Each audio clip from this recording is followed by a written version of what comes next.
দৈনন্দিন আপনি যখনই ঘর থেকে বের হবেন আল্লাহর কাছে আশ্রয় চেয়ে, অর্থাৎ ঘর থেকে বের হওয়ার দোয়া পড়ে আপনি বের হবেন।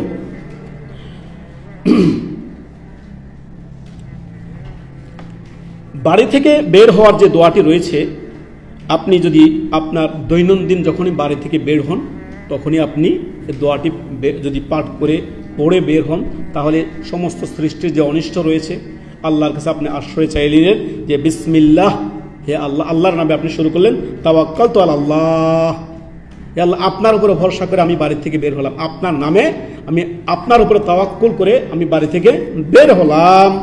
ওয়ালা হাওলা ওয়ালা কুওয়াতা ইল্লা বিল্লাহ, আল্লাহ আমার কোনো শক্তি সামর্থ্য নেই, আমার কোনো ক্ষমতা নেই, আমি কিছুই করতে পারি না আপনার তৌফিক ছাড়া। অতএব যখনই আপনি বাড়ি থেকে বের হবেন, কোথাও যাচ্ছেন, অফিসে যাচ্ছেন বা বাড়ি থেকে বের হচ্ছেন, তখনই মনে করে আপনার দৈনন্দিন যখনই বাড়ি থেকে বের হবেন দোয়াটি পড়ে নেবেন যে বিসমিল্লাহ, আল্লাহর নামে আপনি বাড়ি থেকে বের হবেন, তারপর তাওয়াক্কালতু আলাল্লাহ, আল্লাহ আপনার উপরে ভরসা করলাম, আপনার উপরে ভরসা করে আমি বের হলাম, আল্লাহ আমাকে সমস্ত অনিষ্ট থেকে আল্লাহ আমাকে রক্ষা করেন। ওয়ালা হাওলা ওয়ালা কুওয়াতা ইল্লা বিল্লাহ, আল্লাহ আমার কোনো শক্তি সামর্থ্য নেই, ক্ষমতা নেই যদি আপনি আমাকে রক্ষা না করেন। দৈনন্দিন পড়বেন, নিজের সন্তানদেরকে শিখাবেন, নিজেও পড়বেন এবং কি দৈনন্দিন আমলে অভ্যস্ত হবেন। বারাকাল্লাহু ফিক।